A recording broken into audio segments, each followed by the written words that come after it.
السلام علیکم۔ ایک بہت ہی عظیم وظیفہ ہے۔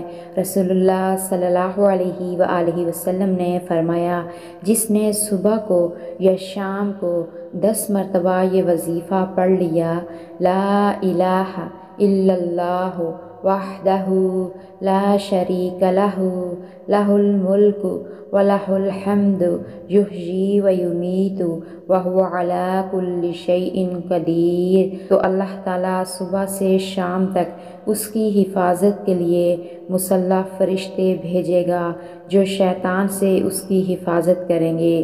اس کے لیے اجر و ثواب واجب کر دینے والی 10 نیکیاں لکھی جائیں گی، اس کے 10 خطرناک قسم کے گناہ معاف کر دیے جائیں گے، اور اسے 10 مسلمان غلام آزاد کرنے کا ثواب ملے گا، اور اس دن اس کے اس عمل سے زیادہ اجر والا کوئی عمل نہ ہوگا۔ سبحان اللہ۔ اللہ پاک سے دعا ہے کہ اللہ پاک عمل کرنے کی توفیق عطا فرمائے۔ آمین۔